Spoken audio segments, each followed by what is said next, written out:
Hello students, welcome back to another video. अगर आप लोग बीए, बीएससी या बीकॉम कर रहे हैं और 5th सेमेस्टर में हैं और 2026-27 में एग्जाम देने वाले हैं, तो आज की वीडियो में मैं लेकर आ गई हूँ बीए, बीएससी और बीकॉम तीनों बच्चों के लिए 5th सेमेस्टर के को करिकुलर का पूरा model paper analytic ability and digital awareness का। देखिए, अगर आप लोग पिछले साल के पेपर को देखकर तैयारी करते हैं तो वो तैयारी काफी अच्छी होती है और 95% क्वेश्चन बीए के एग्जाम में पिछले साल के ही पेपर से आते हैं। तो अगर आप 2026-27 में एग्जाम देने वाले हैं अपना को curricular paper analytic ability and digital awareness का, तो ये आपके सामने आ चुका है एग्जामिनेशन 2024-25 का पूरा मॉडल पेपर क्वेश्चन पेपर। देखिए, बीए, बीएससी या बीकॉम तीनों बच्चों का जो को करिकुलर पेपर होता है वो हर यूनिवर्सिटी में सेम कराया जाता है। तो आप चाहे किसी भी यूनिवर्सिटी से पढ़ाई कर रहे हैं, आज की वीडियो आपके लिए बहुत इंपॉर्टेंट होने वाली है। और देखिए, मैंने आपसे पहले ही कहा था कि मैं आप लोगों के लिए एग्जाम का मॉडल पेपर अपलोड कर दूंगी, क्योंकि बहुत बच्चे रिक्वेस्ट भी करते रहते हैं कि मैम आप एग्जाम का पेपर अपलोड कर दीजिए, हम देख लें कि कैसे क्वेश्चंस पूछे गए हैं। वैसे तो इसके अलावा मैंने बहुत सारी मैराथन क्लासेस आप लोगों के लिए अपलोड की है, जिसमें मैंने इंपॉर्टेंट एमसीक्यूज को आपके लिए रखा है। तो आप उस वीडियोस को भी जरूर देखिएगा, वहां से भी आपकी तैयारी काफी अच्छी होगी। तो चलिए बिना देर किए इस वीडियो को स्टार्ट करते हैं और देखते हैं आपके पूरे के पूरे क्वेश्चंस को। इस पेपर में 75 क्वेश्चंस पूछे गए हैं, कहीं पर 100 भी पूछे जाते हैं।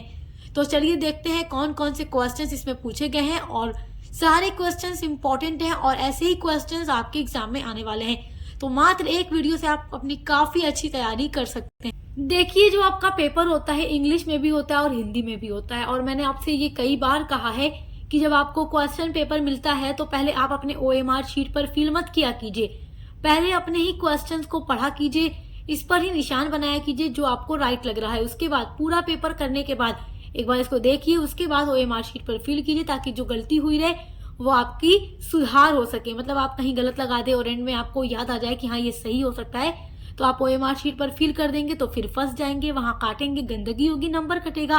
तो इन बातों को ध्यान में रखकर ही पेपर को हल किया कीजिए। चलिए देखते हैं, पहला क्वेश्चन है वर्णमाला में क्यू के बाद कौन सा अक्षर आता है। ऑप्शन 1 है O, फिर है P, फिर है R, फिर है S। तो क्यू के बाद कौन सा अक्षर आता है? R आता है। तो ऑप्शन नंबर 3 राइट है। OMR शीट पर 3 वाला फिल करिएगा। आपका अगला वेरी इंपॉर्टेंट क्वेश्चन है वर्णमाला में 9वां अक्षर क्या है। तो वर्णमाला का मतलब है अल्फाबेट, इंग्लिश अल्फाबेट में 9वां अक्षर या लेटर कौन सा आता है। तो इसको हल करने की एक ट्रिक बताती हूँ, वही ट्रिक आपकी बड़ी काम आने वाली है। आपको ये जो पेपर दिया जाता है ना, उसके एकदम लास्ट में एक रफ पेज दिया होता है रफ वर्क करने के लिए। तो आप वहां पर एक सीक्वेंस में A to Z पूरा लिख लें, और A के सामने 1, B के सामने 2, C के सामने 3, इस तरीके से 26 आपका पूरा होगा। अल्फाबेट में 26 लेटर्स होते हैं, ये आप जानते हैं। तो उसके बाद आप जब उसमें चेक करेंगे 1, 2, 3, 4, 5, 6, तो आपको मिलेगा I। वर्णमाला में 9वें नंबर पर I आता है। तो ऑप्शन नंबर 4 आपका राइट आंसर है। अगला इंपॉर्टेंट क्वेश्चन है, कैंची काटना करती है तो कलम क्या करता है। कलम का मतलब ये जो मेरे हाथों में पेन है, तो अगर मेरे हाथों में कैंची हो तो मैं कपड़े या कागज कट करूंगी। तो अगर मेरे हाथों में पेन है तो मैं क्या करूंगी? लिखूंगी। तो जाहिर है जैसे कलम लिखना, तो ऑप्शन नंबर 1 राइट है, कलम से हम लिखेंगे। क्वेश्चन नंबर 4 है, बिल्ली म्याऊ करती है जैसे कुत्ता। तो कुत्ता क्या करता है? भौंकता है, मुंह करता है, क्वैक करता है या दहाड़ता है। तो कुत्ता भौंकता है। बिल्ली म्याऊ करती है तो कुत्ता भौंकता है। देखिए कितना इजी क्वेश्चंस पूछा जा रहा है, और ऐसे ही क्वेश्चंस हर यूनिवर्सिटी में हर साल पूछे जाते हैं। तो ऑप्शन नंबर 1 राइट होगा आपका, भौंकना। आपका क्वेश्चन नंबर 5 है कि एक ट्रेन 2 घंटे में 40 मील की यात्रा करती है, तो यह 1 घंटे में कितने मील की यात्रा करती है। तो अगर कोई ट्रेन 2 घंटे में 40 मील चल रही है, तो वो 1 घंटे में उसका आधा चलेगी, क्योंकि 2 घंटे में 40 तो 1 घंटे में 20। तो ऑप्शन नंबर 3 पर 20 दे रखा है, तो ये आपका राइट आंसर है। अच्छा देखिए, कुछ यूनिवर्सिटीज जो पेपर बनाती है ना, तो उसमें थोड़ा हार्ड क्वेश्चन रख देती हैं।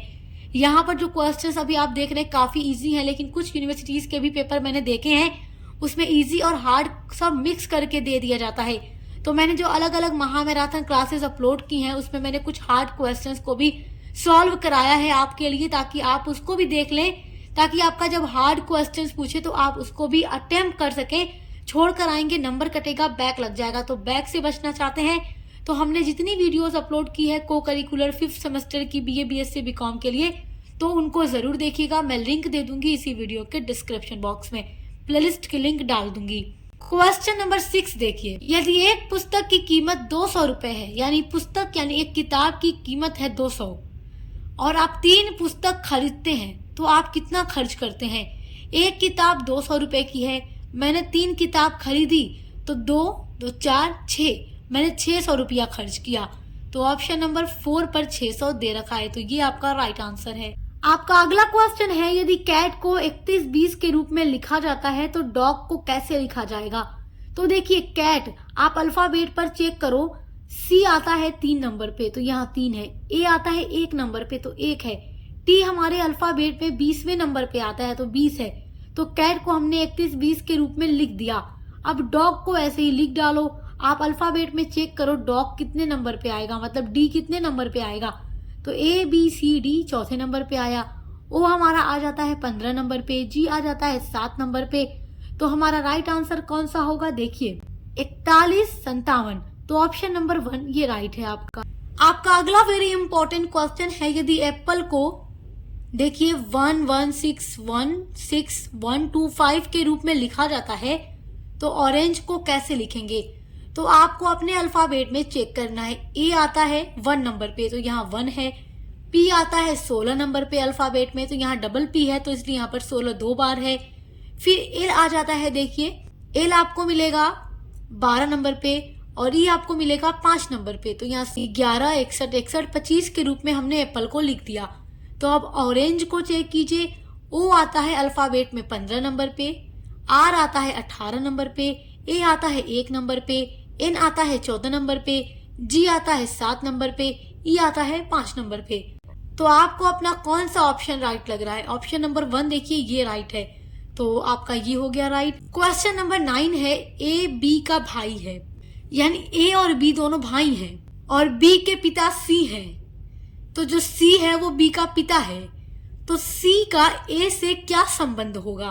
तो जब सी भी एक बी का पिता है तो जाहिर सी बात है सी ए का भी पिता होगा, क्योंकि जब ए और बी भाई हैं और बी के पिता सी हैं, तो जब बी के पिता सी हैं तो ए के पिता भी सी होंगे, तो सी का जो ए से संबंध होगा वो पिता का होगा। तो ऑप्शन नंबर 3 राइट है आपका। आपका क्वेश्चन नंबर 10 है, यदि एम जे की माँ है, यानी एम जो है वो जे की माँ है, तो आप रफ वर्क कर सकते हैं पीछे ताकि आप लोग कंफ्यूज ना हो। एम माँ है जे की और जे की माँ और जे के की माँ है, यानी कि देखो एम जे की माँ है और जे के की माँ है, तो एम का के साथ क्या संबंध होगा? के की माँ जे हुई, जे की माँ एम हुई, तो अब एम और के का रिलेशन आपको पता लगाना है। तो आपकी जो मम्मी की मम्मी है वो आपकी क्या लगती हैं? आपकी नानी लगती हैं। तो यहाँ ऑप्शन दे रखा है चाची, दादी, बहन या चचेरी बहन, क्योंकि देखो जे एम की बेटी है, फिर जे की बेटी के है, तो के का रिश्ता हुआ एम के साथ, नानी का रिश्ता हुआ तो नानी लगेगी। तो यहाँ दादी दे रखा है तो आप इंग्लिश में देख लो, ग्रैंड मदर तो दादी या नानी दोनों को बोलते हैं, तो यहाँ नानी होगा, तो आप बी वाला ही राइट करना, तो आप 2 वाला ही राइट करना। ऑप्शन नंबर 2 आपका राइट आंसर है। अगला क्वेश्चन है, निम्न में कौन 14 से बड़ा है? तो 10, 16, 13, 11, इन चारों में 16 ही है जो 14 से बड़ा है, बाकी सब 14 से छोटे हैं। तो ऑप्शन नंबर 2 आपका राइट आंसर है। आपका अगला वेरी इंपॉर्टेंट क्वेश्चन है, क्वेश्चन नंबर 12 है आपका, संख्या समूह 2, 4, 6, 8 में कौन सबसे छोटी संख्या है? तो आप क्या नहीं बता पाएंगे सबसे छोटी कौन है? 2 सबसे छोटी है, तो ऑप्शन नंबर 1 राइट है। अगला है, इनमें से कौन फल के वेन आरेख में एक उप समूह है? तो केला। ऑप्शन नंबर 2 आपका राइट आंसर है।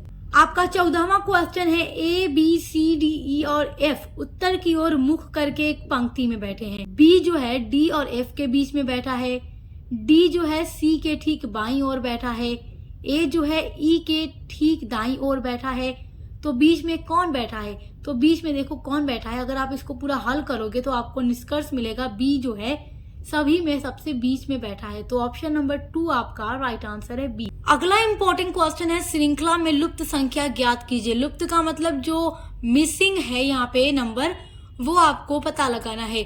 तो 2, 4, 6 फिर 10, तो बीच में क्या होगा? 2 दूना 4, 2 6, 2 चौको 8, तो 8 होगा। ऑप्शन नंबर 2 पे 8 दे रखा है, तो ऑप्शन नंबर 2 आपका राइट आंसर है।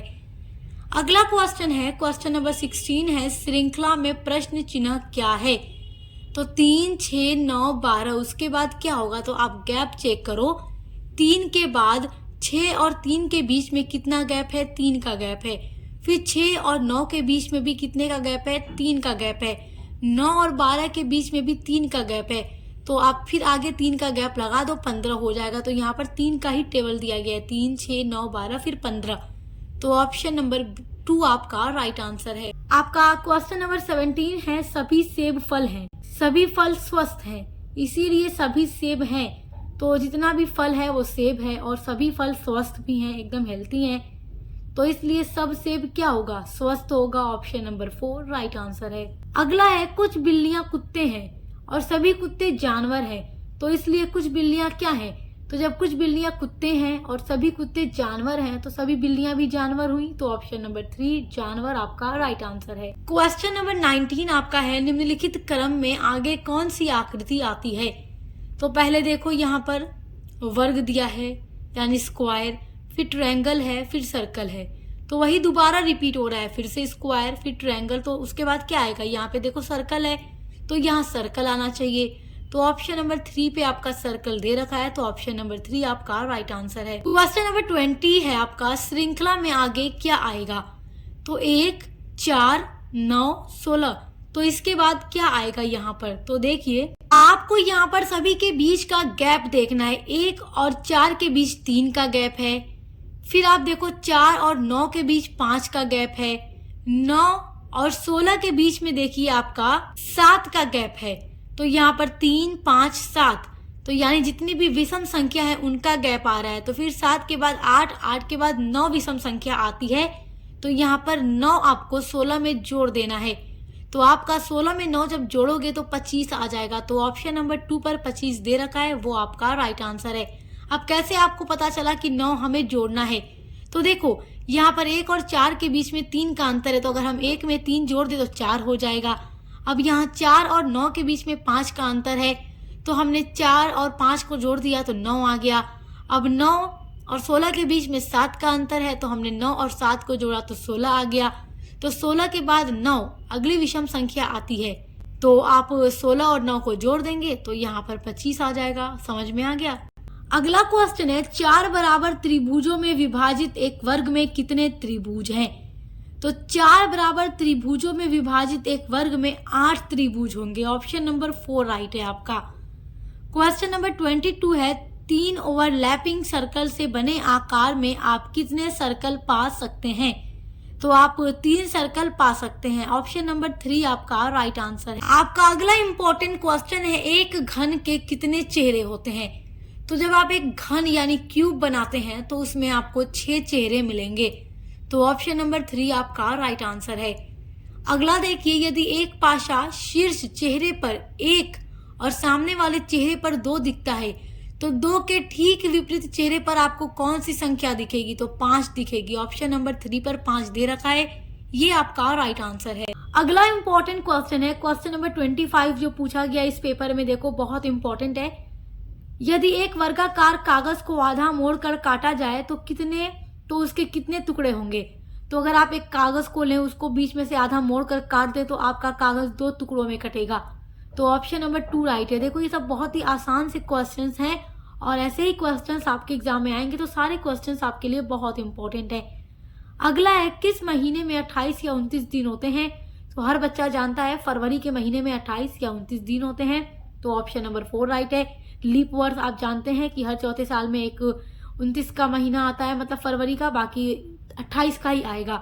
तो ऑप्शन नंबर 4 आपका राइट आंसर। क्वेश्चन नंबर 27 है, यदि ए बी से बड़ा है और बी सी से बड़ा है तो सबसे छोटा कौन है? तो ए जो है बी से बड़ा है और बी जो है सी से बड़ा है, तो सबसे छोटा सी हुआ ना। ए बड़ा, ए से छोटा बी और बी से छोटा सी। प्रश्न आप समझ रहे हो ना? देखो यदि ए बी से बड़ा है तो बड़ा कौन हुआ? ए हो गया यहाँ पर। अब यहाँ पर देखो, और जो बी है वो सी से बड़ा है, तो अब बी बड़ा हो गया सी से, तो अब तीनों में सबसे छोटा कौन होगा? तो सी होगा। ऑप्शन नंबर 3 आपका राइट है। अगला क्वेश्चन है, यदि एक दौड़ ए बी से पहले लेकिन सी के बाद समाप्त करता है तो सबसे पहले कौन खत्म करेगा। देखो, एक रेस हो रही है और रेस में ए जो है बी से पहले रेस को खत्म कर लेता है लेकिन सी के बाद समाप्त करता है। तो ए बी से पहले तो दौड़ लेता है पूरी रेस, लेकिन ए जो है सी के बाद दौड़ पाता है।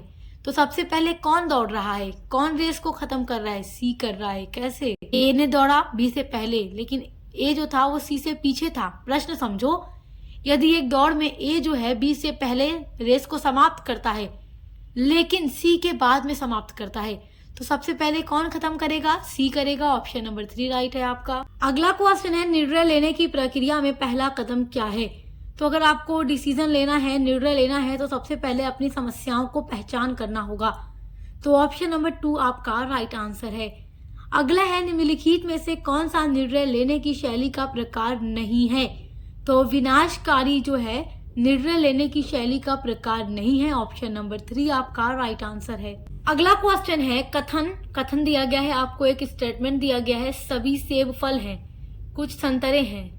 मतलब सभी सेब फल हैं और कुछ फल संतरे हैं। तो निष्कर्ष आपका दिया गया है, कुछ सेब संतरे हैं, सभी संतरे फल हैं।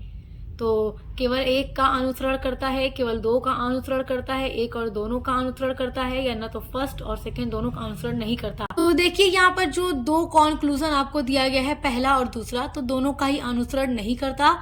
तो ऑप्शन नंबर 4 आपका राइट आंसर है। अगला क्वेश्चन है, यदि बारिश होने लगे तो आपको सबसे पहले क्या करना चाहिए। तो चलते रहो, आश्रय लो, दौड़ना शुरू करो, किसी मित्र को बुलाओ। तो आश्रय लो, कहीं पर रुक जाओ। अगर अचानक आप कहीं जा रहे हैं, बारिश होने लगे, तो आप वहां पर रुक जाओ, सही जगह देखकर, जहां आपको लगे कि मैं सेफ हूं। तो ऑप्शन नंबर 2 राइट है। अगला क्वेश्चन है, क्वेश्चन नंबर 33 है, 2 संख्याओं ए और बी का योग क्या है। तो 2 संख्या ए और बी का योग क्या होगा, सम क्या होगा, जोड़ेंगे कैसे। कथन दिया गया है, ए बराबर 5 बी बराबर 3। तो ए बराबर 5 और बी बराबर 3, तो जोड़ दो, 5 3 8। तो ए और बी का योग क्या हुआ, 8 हुआ। तो ऑप्शन नंबर 3 राइट है आपका। अगला क्वेश्चन है, अंग्रेजी वर्णमाला में एम और आर के बीच कितने अक्षर आते हैं। तो आप पढ़ो, एम के बाद एन, तो M N O P Q, उसके बाद आर आता है। तो एम और आर के बीच में 4 अक्षर आते हैं। तो ऑप्शन नंबर 2 आपका राइट आंसर है, 4 वाला। अगला है, यदि x + 7 बराबर 12 तो x का मान क्या होगा। तो हम 7 में और क्या जोड़ें कि 12 आ जाएगा। तो 7 में अगर हम 5 जोड़ दें तो 12 हो जाएगा। तो ऑप्शन नंबर 4 आपका राइट आंसर है। अगला क्वेश्चन है, घड़ी समय के समान है जैसे कि थर्मामीटर समान है। तो थर्मामीटर तापमान बताता है, तो थर्मामीटर तापमान के समान है और घड़ी समय के। तो ऑप्शन नंबर 3 राइट है आपका। अगला है, कंप्यूटर का मस्तिष्क क्या है। तो कंप्यूटर का मस्तिष्क सीपीयू को कहते हैं। ऑप्शन नंबर 2 आपका राइट आंसर है। अगला क्वेश्चन है, सीपीयू का पूरा नाम क्या है। तो सीपीयू का पूरा नाम यानी फुल फॉर्म ऑफ सीपीयू, तो सीपीयू का पूरा नाम है central processing unit. Option number 1 आपका राइट आंसर है। अगला क्वेश्चन है, सहायक मेमोरी का उदाहरण क्या है, यानी 4 ऑप्शन में से कौन सी मेमोरी सहायक मेमोरी है। तो हार्ड डिस्क जो है ये सहायक मेमोरी है। ऑप्शन नंबर 2 आपका राइट आंसर है। अगला इंपॉर्टेंट क्वेश्चन है, कैश मेमोरी किस प्रकार की मेमोरी है। तो कैश मेमोरी प्राथमिक यानी प्राइमरी मेमोरी है। ऑप्शन नंबर 1 आपका राइट आंसर है। अगला इंपॉर्टेंट क्वेश्चन है, क्वेश्चन नंबर 41 आपका है, एप्लीकेशन सॉफ्टवेयर के उदाहरण क्या हैं। तो एप्लीकेशन सॉफ्टवेयर के उदाहरण में आपका माइक्रोसॉफ्ट वर्ड आ जाएगा। तो माइक्रोसॉफ्ट वर्ड आपका एप्लीकेशन सॉफ्टवेयर का उदाहरण है। ऑप्शन नंबर 2 आपका राइट आंसर है। अगला क्वेश्चन है, कौन सी मेमोरी आभासी मेमोरी है। तो देखो, आपका ऑप्शन नंबर 1 है रोम, 2 है रैम, फिर है कैश, फिर है रजिस्टर। तो रैम जो है वो आभासी मेमोरी है। ऑप्शन नंबर 2 आपका राइट आंसर है। अगला क्वेश्चन है, बड़े डेटा के दीर्घकालिक भंडारण के लिए किस उपकरण का उपयोग किया जाता है। तो इसके लिए रोम का उपयोग किया जाता है, मतलब लॉन्ग टर्म स्टोरेज के लिए, लार्ज डेटा स्टोर के लिए कौन सा उपकरण यूज किया जाता है। तो रोम का यूज किया जाता है। ऑप्शन नंबर 2 आपका राइट आंसर है। अगला इंपॉर्टेंट क्वेश्चन देखिए आपका है, एमएस वर्ड में दस्तावेज को सहेजने के लिए किस शॉर्टकट कुंजी का प्रयोग किया जाता है। तो कंट्रोल प्लस एस का प्रयोग किया जाता है। ऑप्शन नंबर 2 आपका राइट आंसर है। अगला इंपॉर्टेंट क्वेश्चन है, एमएस वर्ड में 2014 में बनाए गए दस्तावेज के लिए डिफॉल्ट फाइल एक्सटेंशन क्या है? तो 2014 में जो एमएस वर्ड के लिए बनाए गए दस्तावेज का डिफॉल्ट फाइल एक्सटेंशन है वो .docs है। तो ऑप्शन नंबर 4 आपका राइट आंसर। ये क्वेश्चन बहुत ही इंपॉर्टेंट है आपके लिए। अगला क्वेश्चन है, एमएस वर्ड में कौन सा शॉर्टकट टेक्स्ट को बोल्ड बनाता है? तो कंट्रोल प्लस बी जो है ये शॉर्टकट टेक्स्ट को बोल्ड बनाता है। अच्छा देखिए, यहाँ पर जितने भी क्वेश्चंस आप देख रहे हैं कंप्यूटर से रिलेटेड बहुत ही इंपॉर्टेंट क्वेश्चन है और एग्जाम में ये हर साल पूछे जाते हैं, तो आप इनको अच्छे से तैयार कर लीजिएगा। तो यहाँ पर जो आपका राइट आंसर है वो ऑप्शन नंबर 3 है, कंट्रोल प्लस बी। अगला है, एमएस वर्ड में कौन सा टैब फॉन्ट समूह रखता है? तो होम जो है ना फॉन्ट समूह रखता है। ऑप्शन नंबर 3 आपका राइट आंसर है। अगला इंपॉर्टेंट क्वेश्चन है, एमएस वर्ड में किस टूल का उपयोग किसी समानार्थी शब्द को खोजने के लिए किया जाता है? तो देखिए, एमएस वर्ड में जब भी किसी सिनोनिम्स वर्ड को फाइंड करना होता है, खोजना होता है, तो उस टाइम थिसॉरस का यूज किया जाता है। थिसॉरस, ऑप्शन नंबर 2 आपका राइट आंसर है। अगला क्वेश्चन है, एमएस वर्ड में किसी कार्य को पूर्ववत करने का शॉर्टकट क्या है? तो एमएस वर्ड में किसी कार्य को पूर्ववत करने का शॉर्टकट है control plus Z. Option number 1 आपका राइट है। आपका अगला वेरी इंपॉर्टेंट क्वेश्चन है, एमएस वर्ड में कंट्रोल प्लस ए का क्या कार्य है? तो कंट्रोल प्लस ए का कार्य है सभी टेक्स्ट का चयन करना। तो ऑप्शन नंबर 1 आपका राइट आंसर है। अगला क्वेश्चन है, क्वेश्चन नंबर 51 है आपका, इंटरनेट ब्राउज करने के लिए निम्न में से किसका उपयोग किया जाता है? तो गूगल क्रोम का उपयोग किया जाता है। ऑप्शन नंबर 1 आपका राइट आंसर है। आपका अगला वेरी इंपॉर्टेंट क्वेश्चन है, ईमेल का क्या अर्थ है? तो ईमेल का अर्थ या ईमेल का फुल फॉर्म है इलेक्ट्रॉनिक मेल। ई का मतलब इलेक्ट्रॉनिक है, तो ऑप्शन नंबर 2 आपका राइट आंसर है। नेक्स्ट आपका क्वेश्चन है, एक्सेल में चार्ट बनाने के लिए किसका उपयोग किया जाता है? तो देखिए, एक्सेल में चार्ट बनाने के लिए इंसर्ट टैब का यूज किया जाता है। ऑप्शन नंबर 2 आपका राइट आंसर है। आपका नेक्स्ट वेरी इंपॉर्टेंट क्वेश्चन है, क्वेश्चन नंबर 54 है, एक्सेल में फॉर्मूला शुरू करने के लिए किस प्रतीक का उपयोग किया जाता है? तो बराबर का उपयोग किया जाता है। देखो, एक्सेल में जब भी कोई फार्मूला शुरू करना होता है तो वहां पर सबसे पहले बराबर का उपयोग करते हैं। तो ऑप्शन नंबर 3 पर बराबर दे रखा है, ये आपका राइट आंसर है।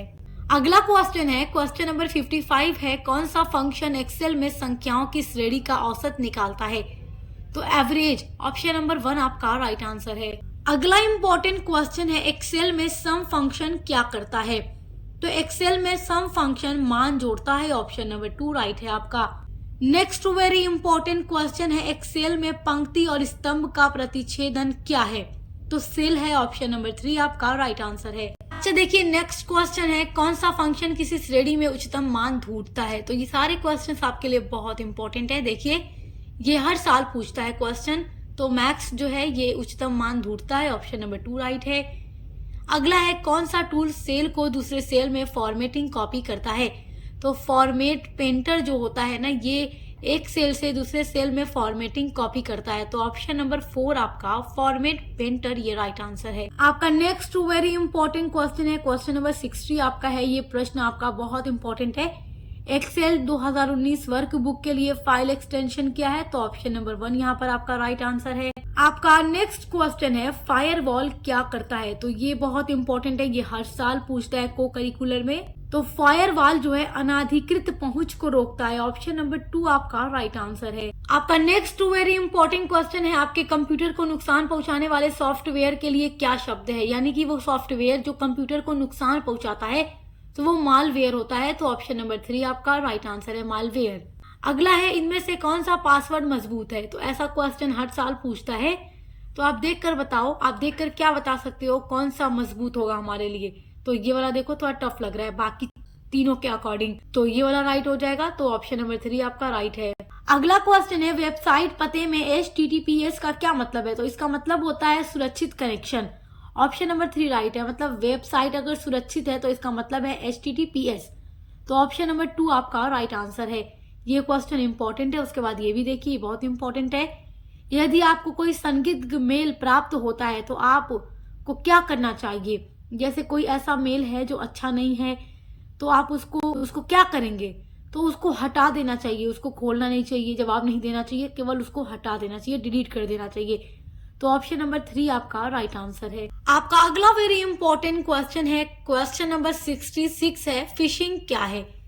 तो अब बहुत बच्चे सोचेंगे अरे मछली पकड़ने का तरीका फिशिंग है, तो नहीं, मछली पकड़ने का तरीका फिशिंग नहीं है। यहाँ पर व्यक्तिगत जानकारी चुराने का एक घोटाला होता है, एक तरीका होता है व्यक्तिगत जानकारी को चुराने का, तो उसको फिशिंग कहते हैं। तो ऑप्शन नंबर 3 राइट है आपका। यहाँ पे देखिए आपका नेक्स्ट क्वेश्चन है, इनमें से किसका प्रयोग कंप्यूटर को वायरस से बचाने के लिए किया जाता है। तो कैलकुलेटर तो हो ही नहीं सकता, उसके अलावा है एंटीवायरस, पेंट प्रोग्राम या फिर वर्ड प्रोफेसर। तो पेंट प्रोग्राम या वर्ड प्रोफेसर भी नहीं है। कंप्यूटर को वायरस से बचाने के लिए जिस सॉफ्टवेयर का यूज करते हैं वो है एंटीवायरस सॉफ्टवेयर। तो ऑप्शन नंबर 2 आपका राइट है। आपका अगला इंपॉर्टेंट क्वेश्चन है, CIA का पूरा नाम क्या है। तो CIA का पूरा नाम है सेंट्रल इंटेलिजेंस एजेंसी, हिंदी में कहें तो केंद्रीय खुफिया एजेंसी। तो ऑप्शन नंबर 1 आपका राइट आंसर है। अगला क्वेश्चन है, कौन सा सर्च इंजन अपनी गोपनीयता के लिए लोकप्रिय है। तो यहाँ पर 4 सर्च इंजन के नाम दिए गए हैं। गूगल का यूज तो आप लोग करते ही होंगे, उसके अलावा बिंग का नाम आपने सुना होगा, डकडकगो का नाम सुना होगा, याहू का नाम सुना होगा। देखो ज्यादातर बच्चे यहाँ ऐसे होंगे जो गूगल का यूज ज्यादा करते होंगे, मतलब गूगल भी एक सर्च इंजन ही है। तो यहाँ पर 4 सर्च इंजन में से कौन सा अपनी गोपनीयता के लिए प्रसिद्ध है, अपनी प्राइवेसी के लिए पॉपुलर है। तो डकडकगो जो है ये पॉपुलर है। ऑप्शन नंबर 3 आपका राइट आंसर है। आपका नेक्स्ट वेरी इंपॉर्टेंट क्वेश्चन है, निम्नलिखित में से कौन सा सर्च इंजन नहीं है। तो गूगल, याहू, बिंग ये सब सर्च इंजन है। तो मोजिला फायरफॉक्स ये नहीं है। ऑप्शन नंबर आपका 1 राइट है। अभी इसके पहले वाला जो क्वेश्चन आपने देखा है 69 नंबर पे, उसमें आपने गूगल, बिंग और याहू सर्च इंजन के नाम से देखा है, तो आप उसे पकड़ सकते हैं कि ये तीनों सर्च इंजन है, तभी वहां पर दे रहा है। तो आपका कौन सा नहीं है, तो मोजिला फायरफॉक्स ये सर्च इंजन नहीं है। तो ऑप्शन नंबर 1 राइट है। अगला नेक्स्ट क्वेश्चन देखिए, ये बहुत इंपॉर्टेंट है। ईमेल में स्पैम का मतलब आमतौर पर क्या होता है। तो अनचाहे ईमेल, ऐसे ईमेल जो अनचाहे होते हैं, आप नहीं चाहेंगे कि आए, तो वो स्पैम ईमेल होता है। ऑप्शन नंबर 2 राइट है आपका। क्वेश्चन नंबर 72 है, फर्जी समाचार का क्या अर्थ है, यानी फेक न्यूज का मतलब क्या है। तो सत्यापित जानकारी या समाचार के रूप में गलत सूचना या प्रौद्योगिकी के बारे में समाचार या वीडियो सामग्री के लिए एक तकनीकी शब्द। तो ये सब तो नहीं लग रहा, सही कौन सा लग रहा है। फर्जी समाचार का मतलब क्या है, फेक न्यूज का मतलब क्या है कि एक समाचार के रूप में गलत सूचना देना। तो ऑप्शन नंबर 2 आपका राइट आंसर है। आपका नेक्स्ट वेरी इंपॉर्टेंट क्वेश्चन है, साइबर सुरक्षा का उद्देश्य क्या सुरक्षा प्रदान करना है। तो साइबर सुरक्षा का उद्देश्य क्या सुरक्षा प्रदान करना है, सूचना, नेटवर्क और सिस्टम, इन सभी को सुरक्षित रखना। ऑप्शन नंबर 1 राइट है आपका। आपका नेक्स्ट वेरी इंपॉर्टेंट क्वेश्चन है, निम्नलिखित में से कौन सा साइबर अटैक का सामान्य प्रकार है। तो फिशिंग, खाना पकाना, रोपन या तैराकी। तो खाना पकाना नहीं हो सकता, साइबर अटैक का एक प्रकार। रोपन नहीं हो सकता, तैराकी या स्विमिंग करना भी नहीं हो सकता। फिशिंग हो सकता है। फिशिंग का मतलब क्या है, व्यक्तिगत जानकारी चुराने का एक तरीका होता है, तो ये एक साइबर अटैक का प्रकार हो गया। तो ऑप्शन नंबर 1 आपका राइट आंसर है। आपका लास्ट वेरी इंपॉर्टेंट क्वेश्चन है, इंटरनेट सर्फिंग का क्या मतलब है। तो तैराकी, खेलना या पढ़ना नहीं है। यहाँ इंटरनेट से रिलेटेड क्वेश्चन पूछ रहा है, तो ऑनलाइन वेबसाइट ब्राउज करना होगा।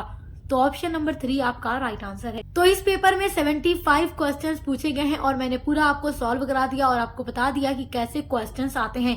इस पेपर में काफी इजी क्वेश्चंस दिए गए हैं और बहुत सारी यूनिवर्सिटीज में ऐसे ही इजी क्वेश्चंस आते हैं और कहीं कहीं पर थोड़ा हार्ड क्वेश्चन आ जाते हैं, थोड़ा कठिन। तो मैंने जो महा मैराथन क्लासेस अपलोड की हैं videos analytic ability and digital awareness के लिए, तो उसको आप देख लीजिएगा। मैंने वहां पर कुछ हार्ड क्वेश्चंस को भी सॉल्व कराया है, ताकि एग्जाम में अगर थोड़ा आपके कठिन प्रश्न आ जाए तो आप उसको इजीली से अटेम्प्ट कर सकें। तो अच्छे से पढ़ाई करते रहिए। Best of luck. मिलते हैं अगली वीडियो के साथ।